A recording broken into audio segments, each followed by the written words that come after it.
विश्व का सबसे लंबा ये साहित्यिक ग्रंथ और महाकाव्य हिंदू धर्म के मुख्यतम ग्रंथों में से एक है। इस ग्रंथ को हिंदू धर्म में पंचम वेद माना जाता है। यद्यपि इसे साहित्य की सबसे अनुपम कृतियों में से एक माना जाता है, किंतु आज भी यह ग्रंथ प्रत्येक भारतीय के लिए एक अनुकरणीय स्रोत है।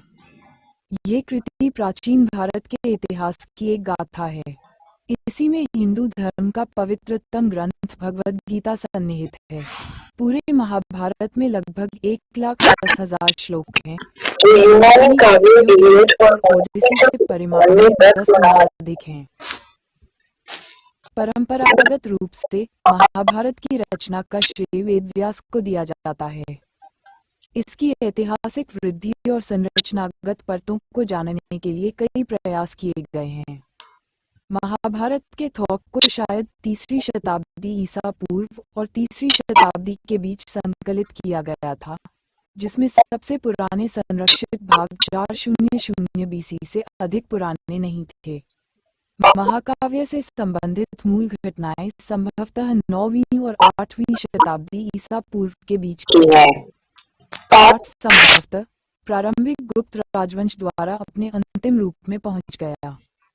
महाभारत के अनुसार कथा को 24,000 श्लोकों के एक छोटे संस्करण से विस्तारित किया जाता है, जिसे केवल भारत कहा जाता है। हिंदू मान्यताओं, पौराणिक संदर्भों एवं स्वयं महाभारत के अनुसार इस काव्य का रचनाकार वेदव्यास जी को माना जाता है। इस काव्य के रचयिता वेदव्यास जी ने अपने इस अनुपम काव्य में वेदों, वेदांगों और उपनिषदों के गुह्यतम रहस्यों का निरूपण किया है। इसके अतिरिक्त इस काव्य में न्याय, शिक्षा, चिकित्सा, ज्योतिष, युद्धनीति, योगशास्त्र, अर्थशास्त्र, वास्तुशास्त्र, शिल्पशास्त्र, कामशास्त्र, खगोल विद्या तथा धर्मशास्त्र का भी विस्तार से वर्णन किया गया है। मूल काव्य रचना इतिहास। महर्षि वेदव्यास को महाभारत पूरा रचने में 3 वर्ष लग गए थे। इसका कारण ये हो सकता है कि उस समय लेखन लिपि कला का इतना विकास नहीं हुआ था जितना कि आज दिखाई देता है। उस काल में ऋषियों द्वारा वैदिक ग्रंथों को पीढ़ी दर पीढ़ी परंपरागत मौखिक रूप से याद करके सुरक्षित रखा जाता था। उस समय संस्कृत ऋषियों की भाषा थी और ब्राह्मी आम बोलचाल की भाषा हुआ करती थी। इस प्रकार ऋषियों द्वारा संपूर्ण वैदिक साहित्य मौखिक रूप से याद कर पीढ़ी दर पीढ़ी सहस्त्रों वर्षों तक याद रखा गया। फिर धीरे धीरे जब समय के प्रभाव से वैदिक युग के पतन के साथ ही ऋषियों की वैदिक साहित्यों को याद रखने की शैली लुप्त हो गई, तब से वैदिक साहित्य को पांडुलिपियों पर लिखकर सुरक्षित रखने का प्रचलन हो गया। ये सर्वमान्य है कि महाभारत का आधुनिक रूप कई अवस्थाओं से गुजर कर बना है। विद्वानों द्वारा इसकी रचना की 4 प्रारंभिक अवस्थाएं पहचानी गई हैं। ये अवस्थाएं संभावित रचना कालक्रम में निम्नलिखित हैं। प्रारंभिक अवस्थाएं 1200-600 ईसा पूर्व। 4. सूत जी और ऋषि मुनियों की इस वार्ता के रूप में कही गई। महाभारत का लेखन कला के विकसित होने पर सर्वप्रथम ब्राह्मी या संस्कृत में हस्तलिखित पांडुलिपियों के रूप में लिपिबद्ध किया जाना। ऐतिहासिक एवं भाषाई प्रमाण 1000 ईसा पूर्व। महाभारत में गुप्त और मौर्य कालीन राजाओं तथा जैन और बौद्ध धर्म का भी वर्णन नहीं आता। साथ ही शतपथ ब्राह्मण एवं छांदोग्य उपनिषद में भी महाभारत के पात्रों का वर्णन मिलता है। अतएव यह निश्चित तौर पर 1000 ईसा पूर्व से पहले रची गई होगी। 400 BC। पाणिनि द्वारा रचित अष्टाध्यायी में महाभारत और भारत दोनों का उल्लेख है तथा इसके साथ साथ श्री कृष्ण एवं अर्जुन का भी संदर्भ आता है। अतएव महाभारत और भारत पाणिनि के काल के बहुत पहले से ही अस्तित्व में रहे थे। प्रथम शताब्दी। यूनान के पहली शताब्दी के राजदूत डियोक्राइसोस्टम ये बताते हैं कि दक्षिण भारतीयों के पास 1 लाख श्लोकों का एक ग्रंथ है। जिससे ये पता चलता है कि महाभारत पहली शताब्दी में भी 1 लाख श्लोकों का था। महाभारत की कहानी को ही बाद के मुख्य यूनानी ग्रंथों इलियड और ओडिसी में बार बार अन्य रूप से दोहराया गया, जैसे धृतराष्ट्र का पुत्र मोह, कर्ण अर्जुन प्रतिस्पर्धा आदि। संस्कृत की सबसे प्राचीन पहली शताब्दी की एमएस स्पित्ज़र पांडुलिपि में भी महाभारत के 18 पर्वों की अनुक्रमणिका दी गई है, जिससे ये पता चलता है कि इस काल तक महाभारत 18 पर्वों के रूप में प्रसिद्ध थी। यद्यपि 100 पर्वों की अनुक्रमणिका बहुत प्राचीन काल में प्रसिद्ध रही होगी, क्योंकि वेदव्यास जी ने महाभारत की रचना सर्वप्रथम 100 पर्वों में की थी, जिसे बाद में सूत जी ने 18 पर्वों के रूप में व्यवस्थित कर ऋषियों को सुनाया था। 5वीं शताब्दी। महाराजा शर्वंत के 5वीं शताब्दी के तांबे की स्लेट पर पाए गए अभिलेख में महाभारत को 1 लाख श्लोकों की संहिता बताया गया है। वह अभिलेख निम्नलिखित है। पुरातत्व प्रमाण 1900 ईपू से पहले। सरस्वती नदी। प्राचीन वैदिक सरस्वती नदी का महाभारत में कई बार वर्णन आता है। बलराम जी द्वारा इसके तट के समांतर प्लक्षपेड़ से प्रभास क्षेत्र तक तीर्थयात्रा का वर्णन भी महाभारत में आता है। कई भूविज्ञानी मानते हैं कि वर्तमान सूखी हुई घग्गर हकरा नदी ही प्राचीन वैदिक सरस्वती नदी थी, जो 5000-3000 ईसा पूर्व पूरे प्रवाह से बहती थी और लगभग 1900 ईसा पूर्व में भूगर्भीय परिवर्तनों के कारण सूख गई थी। ऋग्वेद में वर्णित प्राचीन वैदिक काल में सरस्वती नदी को नदीत्मा की उपाधि दी गई थी। उनकी सभ्यता में सरस्वती नदी ही सबसे बड़ी और मुख्य नदी थी, गंगा नहीं। भूगर्भीय परिवर्तनों के कारण सरस्वती नदी का पानी यमुना में चला गया। गंगा यमुना संगम स्थान को त्रिवेणी संगम मानते हैं। इस घटना को बाद के वैदिक साहित्यों में वर्णित हस्तिनापुर के गंगा द्वारा बहाकर ले जाने से भी जोड़ा जाता है, क्योंकि पुराणों में आता है कि परीक्षित की 28 पीढ़ियों के बाद गंगा में बाढ़ आ जाने के कारण संपूर्ण हस्तिनापुर पानी में बह गया और बाद की पीढ़ियों ने कौशाम्बी को अपनी राजधानी बनाया। महाभारत में सरस्वती नदी के विनाशन नामक तीर्थ पर सूखने का संदर्भ आता है, जिसके अनुसार मलेच्छों से द्वेष होने के कारण सरस्वती नदी ने मलयच प्रदेशों में जाना बंद कर दिया। द्वारका। भारतीय पुरातत्व सर्वेक्षण विभाग ने गुजरात के पश्चिमी तट पर समुद्र में डूबे 4000-3500 वर्ष पुराने शहर खोज निकाले हैं। इनको महाभारत में वर्णित द्वारका के संदर्भों से जोड़ा गया है। प्रोफेसर राव ने कई तर्क देकर इस नगरी को द्वारका सिद्ध किया है। यद्यपि अभी मतभेद जारी है, क्योंकि गुजरात के पश्चिमी तट पर कई अन्य 7500 वर्ष पुराने शहर भी मिल चुके हैं। निष्कर्ष। इन संपूर्ण तथ्यों से यह माना जा सकता है कि महाभारत निश्चित तौर पर 3100-1200 ईसा पूर्व रची गई होगी, जो महाभारत में वर्णित ज्योतिषीय तिथियों, भाषाई विश्लेषण, विदेशी सूत्रों एवं पुरातत्व प्रमाणों से मेल खाती है। परंतु आधुनिक संस्करण की रचना 600-200 ईसा पूर्व हुई होगी। अधिकतर अन्य वैदिक साहित्यों के समान ही यह महाकाव्य भी पहले वाचिक परंपरा द्वारा हम तक पीढ़ी दर पीढ़ी पहुंचा और बाद में छपाई की कला के विकसित होने से पहले ही इसके बहुत से अन्य भौगोलिक संस्करण भी हो गए, जिनमें बहुत सी ऐसी घटनाएं हैं जो मूल कथा में नहीं दिखती या फिर किसी अन्य रूप में दिखती है। परिचय। आरंभ। महाभारत ग्रंथ का आरंभ निम्न श्लोक के साथ होता है। परंतु महाभारत के आदिपर्व में दिए वर्णन के अनुसार कई विद्वान इस ग्रंथ का आरंभ नारायण नमस्कृत्य से, तो कोई आस्तिक पर्व से और दूसरे विद्वान ब्राह्मण उपचिर वसु की कथा से इसका आरंभ मानते हैं। विभिन्न नाम। यह महाकाव्य जय संहिता, भारत और महाभारत इन 3 नामों से प्रसिद्ध हैं। वास्तव में वेद व्यास जी ने सबसे पहले 1 लाख श्लोकों के परिमाण के भारत नामक ग्रंथ की रचना की थी। इसमें उन्होंने भारतवंशियों के चरित्रों के साथ साथ अन्य कई महान ऋषियों, चंद्रवंशी सूर्यवंशी राजाओं के उपाख्यानों सहित कई अन्य धार्मिक उपाख्यान भी डाले।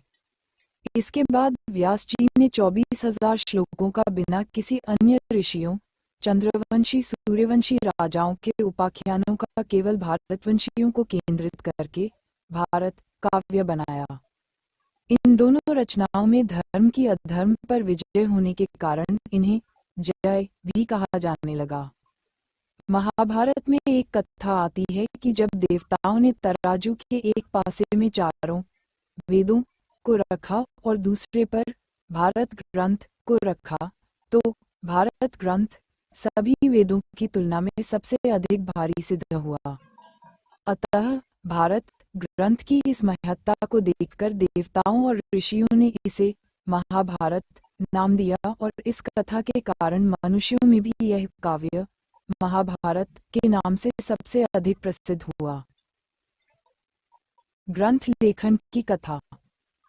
महाभारत में ऐसा वर्णन आता है कि वेदव्यास जी ने हिमालय की तलहटी की एक पवित्र गुफा में तपस्या में संलग्न तथा ध्यान योग में स्थित होकर महाभारत की घटनाओं का आदि से अंत तक स्मरण कर मन ही मन में महाभारत की रचना कर ली।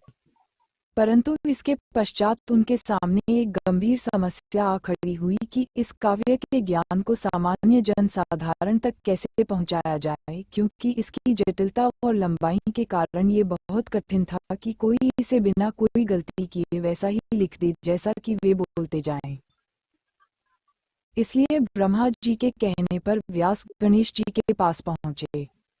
गणेश जी लिखने को तैयार हो गए, किंतु उन्होंने एक शर्त रखी कि कलम एक बार उठा लेने के बाद काव्य समाप्त होने तक वे बीच में नहीं रुकेंगे। व्यास जी जानते थे कि यह शर्त बहुत कठिनाइयां उत्पन्न कर सकती है, अतः उन्होंने भी अपनी चतुरता से एक शर्त रखी कि कोई भी श्लोक लिखने से पहले गणेश जी को उसका अर्थ समझना होगा। गणेश जी ने यह प्रस्ताव स्वीकार कर लिया।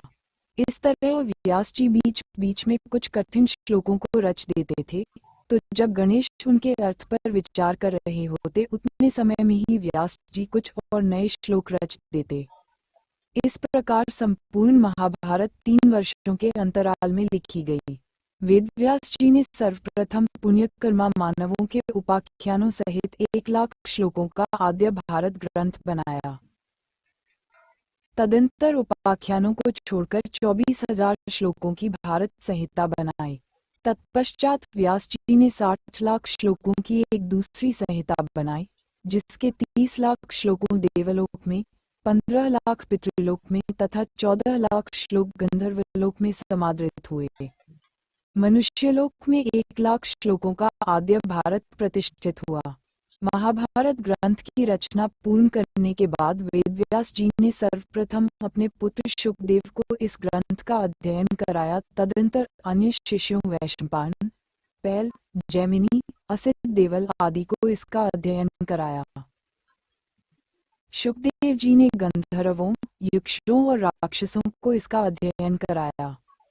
देवर्षि नारद ने देवताओं को, असित देवल ने पितरों को और वैशंपायन जी ने मनुष्यों को इसका प्रवचन दिया। वैशंपायन जी द्वारा महाभारत काव्य जन्मेजय के यज्ञ समारोह में सूत सहित कई ऋषि मुनियों को सुनाया गया था। विशालता। महाभारत की विशालता और दार्शनिक बुद्धता न केवल भारतीय मूल्यों का संकलन है, बल्कि हिंदू धर्म और वैदिक परंपरा का भी सार है। महाभारत की विशालता का अनुमान उसके प्रथम पर्व में उल्लेखित एक श्लोक से लगाया जा सकता है। महाभारत का 18 पर्वों और 100 उपपर्वों में विभाग। पृष्ठभूमि और इतिहास। महाभारत चंद्रवंशियों के 2 परिवारों कौरव और पांडव के बीच हुए युद्ध का वृत्तांत है। 100 कौरव भाइयों और 5 पांडव भाइयों के बीच भूमि के लिए जो संघर्ष चला, उससे अंततः महाभारत युद्ध का सृजन हुआ। इस युद्ध की भारतीय और पश्चिमी विद्वानों द्वारा कई भिन्न भिन्न निर्धारित की गई तिथियां निम्नलिखित हैं। विश्व विख्यात भारतीय गणितज्ञ एवं खगोलज्ञ वराहमिहिर के अनुसार महाभारत युद्ध 2449 ईसा पूर्व हुआ था। विश्व विख्यात भारतीय गणितज्ञ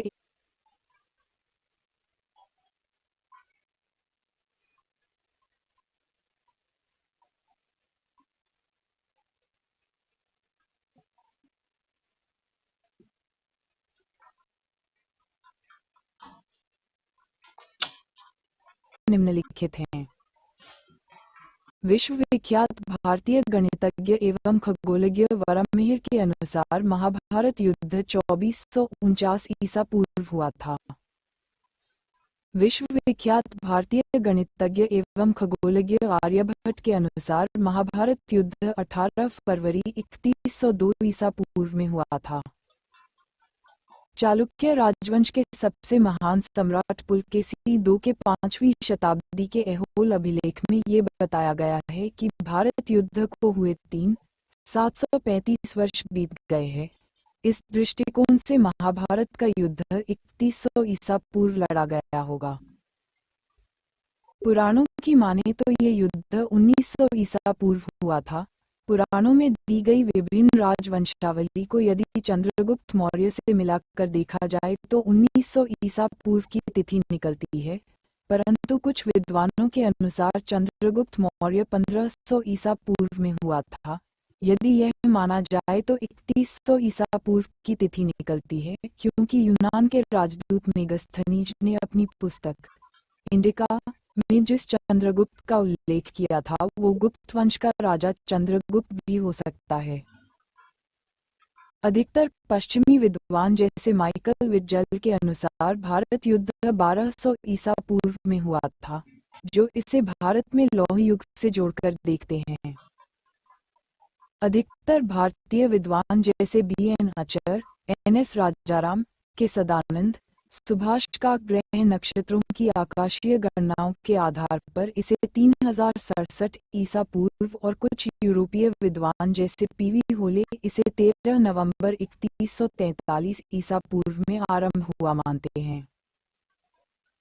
भारतीय विद्वान P.V. वाराटक महाभारत में वर्णित ग्रह नक्षत्रों की आकाशीय गणनाओं के आधार पर इसे 16 अक्टूबर 5561 ईसा पूर्व में आरंभ हुआ मानते हैं।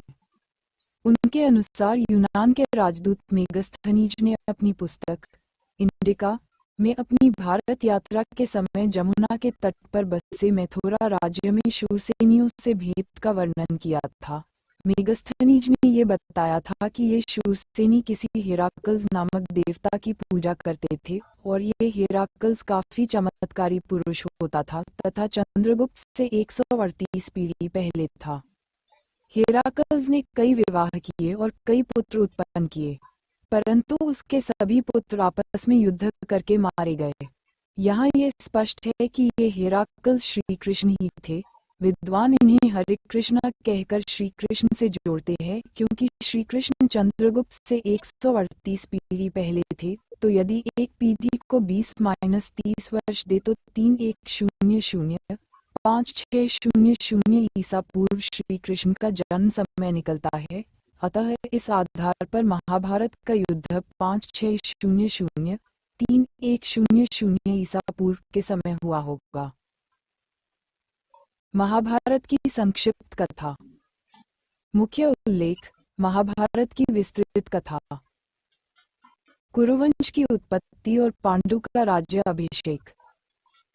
पुराणों के अनुसार ब्रह्मा जी से अत्रि, अत्रि से चंद्रमा, चंद्रमा से बुध और बुध से इलानंदन पुरुवा का जन्म हुआ। उनसे आयु, आयु से राजा नहुष और नहुष से ययाति उत्पन्न हुए। ययाति से पुरु हुए।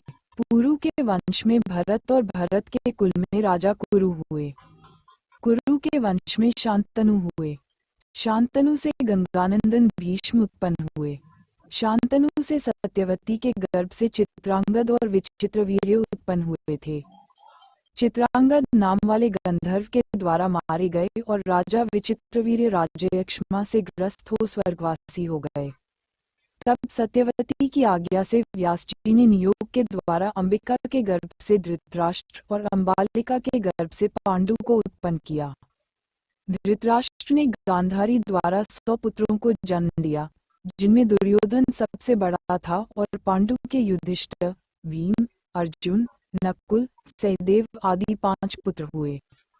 धृतराष्ट्र जन्म से ही नेत्रहीन थे, अतः उनकी जगह पर पांडु को राजा बनाया गया। एक बार वन में आखेट खेलते हुए पांडु के बाण से एक मैथुनरथ मृगरूपधारी ऋषि की मृत्यु हो गई। उस ऋषि से शापित हो कि अब जब कभी भी तू मैथुनरथ होगा तो तेरी मृत्यु हो जाएगी। पांडु अत्यंत दुखी होकर अपनी रानियों सहित समस्त वासनाओं का त्याग करके तथा हस्तिनापुर में धृतराष्ट्र को अपना का प्रतिनिधि बनाकर वन में रहने लगे। पांडवों का जन्म तथा लाक्षागृह षड्यंत्र। राजा पांडु के कहने पर कुंती ने दुर्वासा ऋषि के दिए मंत्र से यमराज को आमंत्रित कर उनसे युधिष्ठिर और कालांतर में वायुदेव से भीम तथा इंद्र से अर्जुन को उत्पन्न किया।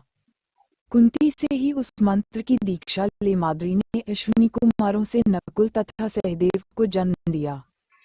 एक दिन राजा पांडु माद्री के साथ वन में सरिता के तट पर भ्रमण करते हुए पांडु के मन चंचल हो जाने से मैथुन में प्रवृत्त हुए, जिससे शापवश उनकी मृत्यु हो गई।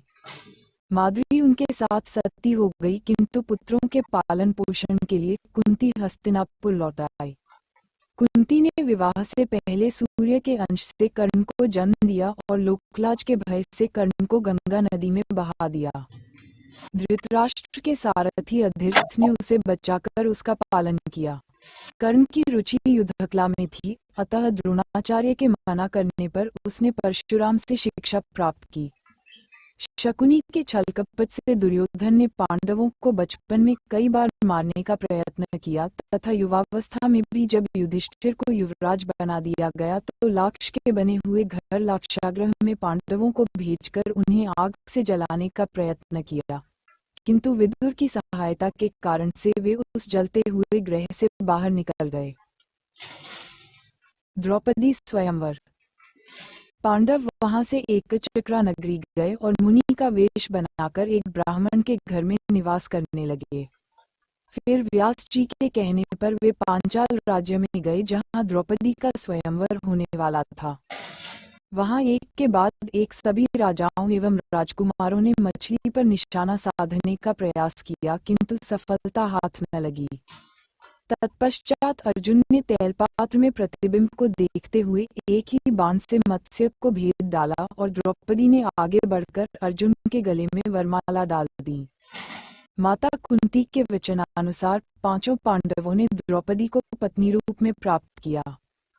द्रौपदी के स्वयंवर के समय दुर्योधन के साथ ही 7 द्रुपद, धृष्टद्युम्न एवं अनेक अन्य लोगों को संदेह हो गया था कि वे 5 ब्राह्मण पांडव ही हैं।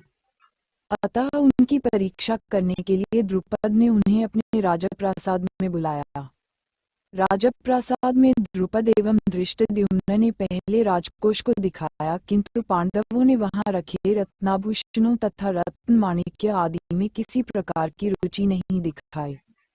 किंतु जब वे शस्त्रागार में गए तो वहां रखे अस्त्र शस्त्रों में उन सभी ने बहुत अधिक रुचि दिखाई और अपनी पसंद के शस्त्रों को अपने पास रख लिया। उनके क्रियाकलाप से द्रुपद को विश्वास हो गया कि ये ब्राह्मणों के रूप में पांडव ही हैं। इंद्रप्रस्थ की स्थापना। द्रौपदी स्वयंवर से पूर्व विदुर को छोड़कर सभी पांडवों को मृत समझने लगे और इस कारण धृतराष्ट्र ने दुर्योधन को युवराज बना दिया। गृहयुद्ध के संकट से बचने के लिए युधिष्ठिर ने धृतराष्ट्र द्वारा दिए खंडहर स्वरूप खांडव वन को आद्य राज्य के रूप में स्वीकार कर लिया। वहां अर्जुन ने श्री कृष्ण के साथ मिलकर समस्त देवताओं को युद्ध में परास्त करते हुए खांडवन को जला दिया और इंद्र के द्वारा की हुई वृष्टि का अपने बाणों के छत्राकार बांध से निवारण करके अग्निदेव को तृप्त किया। इसके फलस्वरूप अर्जुन ने अग्निदेव से दिव्य गांडीव धनुष और उत्तम रथ तथा श्री कृष्ण ने सुदर्शन चक्र प्राप्त किया। इंद्र अपने पुत्र अर्जुन की वीरता देखकर अति प्रसन्न हुए। उन्होंने खांडवप्रस्थ के वनों को हटा दिया। उसके उपरांत पांडवों ने श्री कृष्ण के साथ मय दानव की सहायता से उस शहर का सौंदर्यीकरण किया। वह शहर एक द्वितीय स्वर्ग के समान हो गया। इंद्र के कहने पर देव शिल्पी विश्वकर्मा और मय दानव ने मिलकर खांडव वन को इंद्रपुरी जितने भव्य नगर में निर्मित कर दिया, जिसे इंद्रप्रस्थ नाम दिया गया। द्रौपदी का अपमान और पांडवों का वनवास। पांडवों ने संपूर्ण दिशाओं पर विजय पाते हुए प्रचुर सुवर्ण राशि से परिपूर्ण राजसूय यज्ञ का अनुष्ठान किया। उनका वैभव दुर्योधन के लिए असह्य हो गया, अतः शकुनी, कर्ण और दुर्योधन आदि ने युधिष्ठिर के साथ जुए में प्रवृत्त होकर उसके भाइयों द्रौपदी और उनके राज्य को कपट द्यूत के द्वारा हंसते हंसते जीत लिया और कुरु राज्य सभा में द्रौपदी को निर्वस्त्र करने का प्रयास किया, परंतु गांधारी ने आकर ऐसा होने से रोक दिया। धृतराष्ट्र ने एक बार फिर दुर्योधन की प्रेरणा से उन्हें चौसक खेलने की आज्ञा दी। ये तय हुआ कि एक ही दांव में जो भी पक्ष हार जाएगा, वे मृगचर्म धारण कर 12 वर्ष वनवास करेंगे और 1 वर्ष अज्ञातवास में रहेंगे। उस 1 वर्ष में भी यदि उन्हें पहचान लिया गया तो फिर से 12 वर्ष का वनवास भोगना होगा। इस प्रकार पुंजुए में परास्त होकर युधिष्ठिर अपने भाइयों सहित वन में चले गए। वहां 12वां वर्ष बीतने पर 1 वर्ष के अज्ञातवास के लिए वे विराट नगर में गए। जब कौरव विराट की गौओं को हरकर ले जाने लगे, तब उन्हें अर्जुन ने परास्त किया। उस समय कौरवों ने पांडवों को पहचान लिया था, परंतु उनका अज्ञातवास तब तक पूरा हो चुका था। परंतु 12 वर्षों के ज्ञात और 1 वर्ष के अज्ञातवास पूरा करने के बाद भी कौरवों ने पांडवों को उनका राज्य देने से मना कर दिया। शांतिदूत श्री कृष्ण, युद्ध आरंभ तथा गीता उपदेश। धर्मराज युधिष्ठिर 7 अक्षौहिणी सेना के स्वामी होकर कौरवों के साथ युद्ध करने को तैयार हुए। पहले भगवान श्री कृष्ण दुर्योधन के पास दूत बनकर गए। उन्होंने 11 अक्षौहिणी सेना के स्वामी राजा दुर्योधन से कहा कि तुम युधिष्ठिर को आधा राज्य दे दो या केवल 5 ही गांव अर्पित कर युद्ध टाल दो।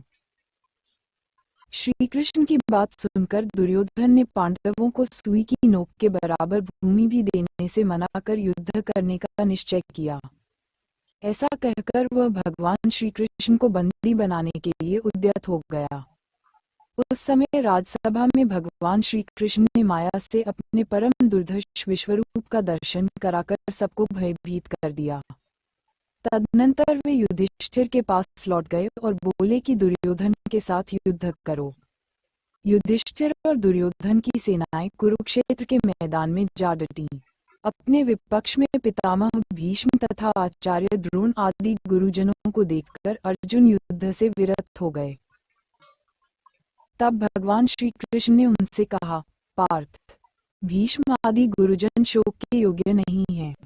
मनुष्य का शरीर विनाशशील है, किंतु आत्मा का कभी नाश नहीं होता। यह आत्मा ही परब्रह्म है। मैं ब्रह्म हूँ, इस प्रकार तुम उस आत्मा का अस्तित्व समझो। कार्य की सिद्धि और असिद्धि में समान भाव से रहकर कर्मयोग का आश्रय ले क्षात्र धर्म का पालन करो। इस प्रकार श्री कृष्ण के ज्ञान योग, भक्ति योग एवं कर्मयोग के बारे में विस्तार से कहने पर अर्जुन ने फिर से रथारूढ़ हो युद्ध के लिए शंखध्वनि की। दुर्योधन की सेना में सबसे पहले पितामह भीष्म सेनापति हुए। पांडवों के सेनापति धृष्टद्युम्न थे। इन दोनों में भारी युद्ध छिड़ गया। भीष्म सहित कौरव पक्ष के योद्धा उस युद्ध में पांडव पक्ष के सैनिकों पर प्रहार करने लगे और शिखंडी आदि पांडव पक्ष के वीर कौरव सैनिकों को अपने बाणों का निशाना बनाने लगे। कौरव और पांडव सेना का वह युद्ध देवासुर संग्राम के समान जान पड़ता था। आकाश में खड़े होकर देखने वाले देवताओं को वह युद्ध बड़ा आनंददायक प्रतीत हो रहा था। भीष्म ने 10 दिनों तक युद्ध करके पांडवों की अधिकांश सेना को अपने बाणों से मार गिराया। भीष्म और द्रोण वध। भीष्म ने 10 दिनों तक युद्ध करके पांडवों की अधिकांश सेना को अपने बाणों से मार गिराया। भीष्म की मृत्यु उनकी इच्छा के अधीन थी। श्री कृष्ण के सुझाव पर पांडवों ने भीष्म से ही उनकी मृत्यु का उपाय पूछा। भीष्म ने कहा कि पांडव शिखंडी को सामने करके युद्ध लड़े। भीष्म उससे कन्या ही मानते थे और उसे सामने पाकर वो शस्त्र नहीं चलाने वाले थे, और शिखंडी को अपने पूर्व जन्म के अपमान का बदला भी लेना था। उसके लिए शिवजी से वरदान भी लिया कि भीष्म की मृत्यु का कारण बनेगी। 10वें दिन के युद्ध में अर्जुन ने शिखंडी को आगे अपने रथ पर बिठाया और शिखंडी को सामने देखकर भीष्म ने अपना धनुष त्याग दिया और अर्जुन ने अपनी बाणवृष्टि से उन्हें बाणों की शैया पर सुला दिया। तब आचार्य द्रोण ने सेनापतित्व का भार ग्रहण किया। फिर से दोनों पक्षों में बड़ा भयंकर युद्ध हुआ। मत्स्य नरेश विराट और द्रुपद आदि राजा द्रोण रूपी समुद्र में डूब गए थे। लेकिन जब पांडवों ने छल से द्रोण को यह विश्वास दिला दिया कि अश्वत्थामा मारा गया, तो आचार्य द्रोण ने निराश हो अस्त्र शस्त्र त्याग कर उसके बाद योग समाधि लेकर अपना शरीर त्याग दिया। ऐसे समय में धृष्टद्युम्न ने योग समाधि लिए द्रोण का मस्तक तलवार से काटकर भूमि पर गिरा दिया। कर्ण और शल्यवध। द्रोण वध के पश्चात कर्ण कौरव सेना का कर्णधार हुआ। कर्ण और अर्जुन में भांति भांति के अस्त्र शस्त्रों से युक्त महाभयानक युद्ध हुआ, जो देवासुर संग्राम को भी मात करने वाला था। कर्ण और अर्जुन के संग्राम में कर्ण ने अपने बाणों से शत्रु पक्ष के बहुत से वीरों का संहार कर डाला। यद्यपि युद्ध गतिरोधपूर्ण हो रहा था, लेकिन कर्ण तब उलझ गया जब उसके रथ का एक पहिया धरती में धंस गया। गुरु परशुराम के शाप के कारण वह अपने को दैवीय अस्त्रों के प्रयोग में भी असमर्थ पाकर रथ के पहिए को निकालने के लिए नीचे उतरता है। तब श्री कृष्ण अर्जुन को उसके द्वारा किए अभिमन्यु वध, कुरु सभा में द्रौपदी को वेश्या और उसकी कर्ण वध करने की प्रतिज्ञा याद दिलाकर उसे मारने को कहते हैं। तब अर्जुन ने अंजलिकास्त्र से कर्ण का सिर धड़ से अलग कर दिया। तदनंतर राजा शल्य कौरव सेना के सेनापति हुए, किंतु वे युद्ध में आधे दिन तक ही टिक सके। दोपहर होते होते राजा युधिष्ठिर ने उन्हें मार दिया। दुर्योधन वध और महाभारत युद्ध की समाप्ति। दुर्योधन की सारी सेना के मारे जाने पर अंत में उसका भीमसेन के साथ गदा युद्ध हुआ। भीम ने छल से उसकी जांघ पर प्रहार करके उसे मार डाला।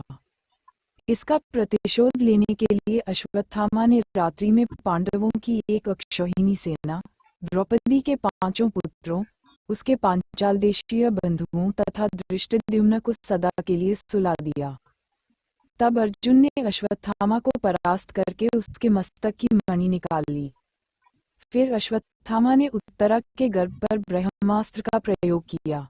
उसका गर्भ उसके अस्त्र से प्राय दग्ध हो गया था, किंतु भगवान श्री कृष्ण ने उसको पुनः जीवन दान दिया। उत्तरा का वही गर्भस्थ शिशु आगे चलकर राजा परीक्षित के नाम से विख्यात हुआ। इस युद्ध के अंत में कृतवर्मा, कृपाचार्य तथा अश्वत्थामा 3 कौरव पक्षीय और 5 पांडव, सात्यकी तथा श्री कृष्ण ये 7 पांडव पक्षीय वीर जीवित बचे। तत्पश्चात युधिष्ठिर राजसिंहासन पर आसीन हुए। यदुकुल का संहार और पांडवों का महाप्रस्थान। ब्राह्मणों और गांधारी के शाप के कारण यादवकुल का संहार हो गया। बलभद्र जी योग से अपना शरीर त्याग कर शेषनाग स्वरूप होकर समुद्र में चले गए।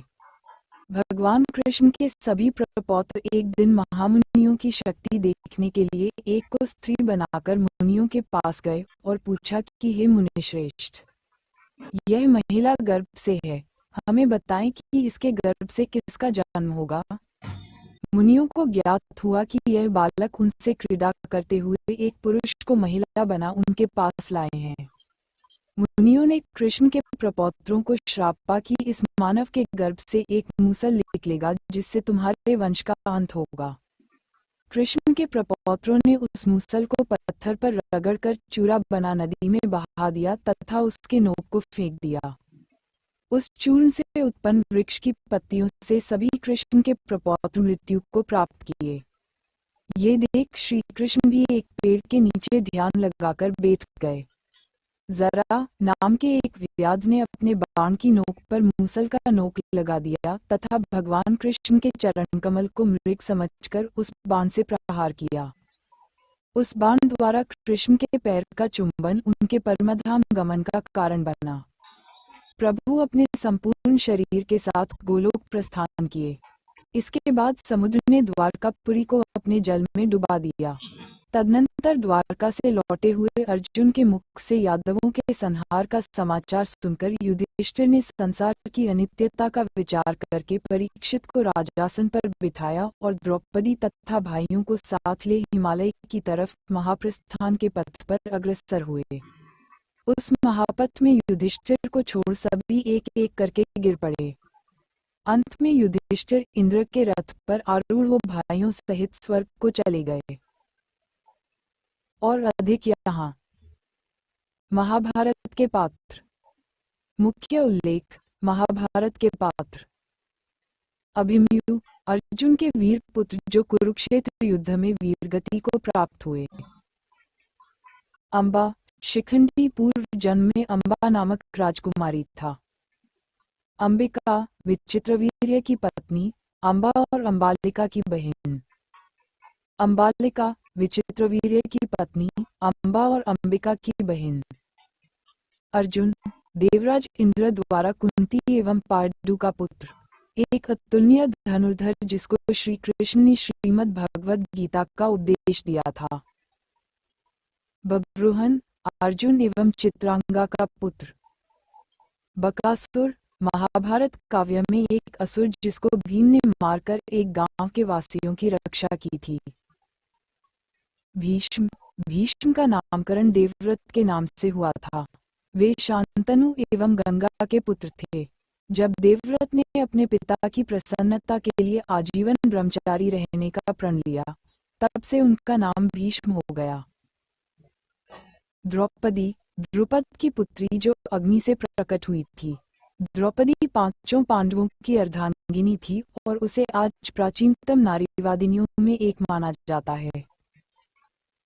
द्रोण हस्तिनापुर के राजकुमारों को शस्त्र विद्या देने वाले ब्राह्मण गुरु।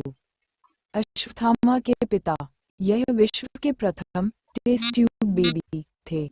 द्रोण एक प्रकार का पात्र होता है। द्रुपद पांचाल के राजा और द्रौपदी एवं धृष्टद्युम्न के पिता। द्रुपद और द्रोण बाल्यकाल के मित्र थे। दुर्योधन कौरवों में ज्येष्ठ। धृतराष्ट्र एवं गांधारी के 100 पुत्रों में सबसे बड़े। दुशासन दुर्योधन से छोटा भाई जो द्रौपदी को हस्तिनपुर राज्यसभा में बालों से पकड़ कर लाया था। कुरुक्षेत्र युद्ध में भीम ने दुशासन की छाती का रक्त पिया था। एकलव्य द्रोण का एक महान शिष्य जिससे गुरु दक्षिणा में द्रोण ने उसका अंगूठा मांगा था। गांडीव अर्जुन का धनुष, जो कई मान्यताओं के अनुसार भगवान शिव से इंद्र और उसके बाद अग्निदेव, अंत में अग्निदेव ने अर्जुन को दिया था। गांधारी गंधार के राजा की पुत्री और धृतराष्ट्र की पत्नी। जयद्रथ सिंधु के राजा और धृतराष्ट्र के दामाद। कुरुक्षेत्र युद्ध में अर्जुन ने जयद्रथ का शीश काटकर वध किया था। कर्ण सूर्यदेव एवं कुंती के पुत्र और पांडवों के सबसे बड़े भाई। कर्ण को दानवीर कर्ण के नाम से भी जाना जाता है। कर्ण कवच एवं कुंडल पहने हुए पैदा हुए थे और उनका दान इंद्र को किया था। कृपाचार्य हस्तिनापुर के ब्राह्मण गुरु। इनकी बहन कृपि का विवाह द्रोण से हुआ था। कृष्ण देवकी की 8वीं संतान जिसने अपने मामा कंस का वध किया था। भगवान कृष्ण ने अर्जुन को कुरुक्षेत्र युद्ध के प्रारंभ में गीता उपदेश दिया था। श्री कृष्ण भगवान विष्णु के 8वें अवतार थे। कुरुक्षेत्र वह क्षेत्र जहां महाभारत का महान युद्ध हुआ था। यह क्षेत्र आज के भारत में हरियाणा में स्थित है। पांडु की कुंती और माद्री से संतानें। ये 5 भाई थे: युधिष्ठिर, भीम, अर्जुन, नकुल और सहदेव। परशुराम अर्थात परशु वाले राम, वे द्रोण, भीष्म और कर्ण जैसे महारथियों के गुरु थे। वे भगवान विष्णु का षष्ठ अवतार थे। शल्य नकुल और सहदेव की माता माद्री के भाई। उत्तरा राजा विराट की पुत्री, अभिमन्यु की धर्मपत्नी। महर्षि व्यास महाभारत महाकाव्य के लेखक, पाराशर और सत्यवती के पुत्र। इन्हें कृष्ण द्वैपायन के नाम से भी जाना जाता है क्योंकि वे कृष्णवर्ण के थे तथा उनका जन्म एक द्वीप में हुआ था। बलराम देवकी की 7वीं संतान और शेषनाग के अवतार थे। मान्यता है कि इन्हें नंद की दूसरी पत्नी रोहिणी ने कंस से बचने के लिए देवकी गर्भ से बलराम को धारण किया था। सुभद्रा यह महारथी अर्जुन की पत्नी एवं भगवान कृष्ण तथा बलराम की बहन थी। रुक्मिणी कृष्णा की पत्नी। महाभारत अनुपम काव्य। विभिन्न भाग एवं रूपांतर। महाभारत के कई भाग हैं जो आमतौर पर अपने आप में एक अलग और पूर्ण पुस्तकें मानी जाती हैं। मुख्य रूप से इन भागों को अलग से महत्व दिया जाता है। भगवद गीता श्री कृष्ण द्वारा भीष्म पर्व में अर्जुन को दिया गया उपदेश। दमयंती अथवा नल दमयंती अरण्यक पर्व में एक प्रेम कथा। कृष्ण वार्ता भगवान श्री कृष्ण की कहानी। राम रामायण का अरण्यक पर्व में एक संक्षिप्त रूप। ऋष्य ऋंग एक ऋषि की प्रेम कथा। विष्णु सहस्रनाम विष्णु के 1000 नामों की महिमा शांति पर्व में। महाभारत के दक्षिण एशिया में कई रूपांतर मिलते हैं। इंडोनेशिया, श्रीलंका, जावा द्वीप, जकार्ता, थाईलैंड, तिब्बत, बर्मा में महाभारत के भिन्न भिन्न रूपांतर मिलते हैं। दक्षिण भारतीय महाभारत में अधिकतम 1,40,000 श्लोक मिलते हैं, जबकि उत्तर भारतीय महाभारत के रूपांतर में 1,10,000 श्लोक मिलते हैं। 18 की संख्या। महाभारत की मूल अभिकल्पना में 18 की संख्या का विशिष्ट योग है। कौरव और पांडव पक्षों के मध्य हुए युद्ध की अवधि 18 दिन थी। दोनों पक्षों की सेनाओं का सम्मिलित संख्याबल भी 18 अक्षौहिणी था। इस युद्ध के प्रमुख सूत्रधार भी 18 हैं। महाभारत की प्रबंध योजना में संपूर्ण ग्रंथ को 18 पर्वों में विभक्त किया गया है और महाभारत में भीष्म पर्व के अंतर्गत वर्णित श्रीमद् भगवद गीता में भी 18 अध्याय हैं। संपूर्ण महाभारत 18 पर्वों में विभक्त है। आद्य भारत। महाभारत के आदिपर्व के अनुसार वेदव्यास जी ने सर्वप्रथम पुण्यकर्मा मानवों के उपाख्यानों सहित 1,00,000 श्लोकों का आद्य भारत ग्रंथ बनाया। तदंतर उपाख्यानों को छोड़कर 24,000 श्लोकों की भारत संहिता बनाई। तत्पश्चात व्यास जी ने 60 लाख श्लोकों की एक दूसरी संहिता बनाई, जिसके 30 लाख श्लोक देवलोक में, 15 लाख पितृलोक में तथा 14 लाख श्लोक गंधर्वलोक में समादृत हुए। मनुष्यलोक में 1,00,000 श्लोकों का आद्य भारत प्रतिष्ठित हुआ। पृथ्वी के भौगोलिक संदर्भ। महाभारत में भारत के अतिरिक्त विश्व के कई अन्य भौगोलिक स्थानों का संदर्भ भी आता है, जैसे चीन का गोबी मरुस्थल, मिस्र की नील नदी, लाल सागर तथा इसके अतिरिक्त महाभारत के भीष्म पर्व के जम्बूखंड विनिर्माण पर्व में संपूर्ण पृथ्वी का मानचित्र भी बताया गया है, जो निम्नलिखित है। सुदर्शन प्रवक्ष्यामि द्वीप तु कुरुनंदन परिमंडलो महाराज द्वीपोऽसौ चक्र संस्थितः यथा हे पुरुषः पश्येदादर्शे मुखमात्मनः एवं सुदर्शन द्वीप दृश्यते चंद्रमंडले द्विरशे पिप्पलस्तत्र द्विरशे च शशो महान। वेद व्यास भीष्म पर्व महाभारत।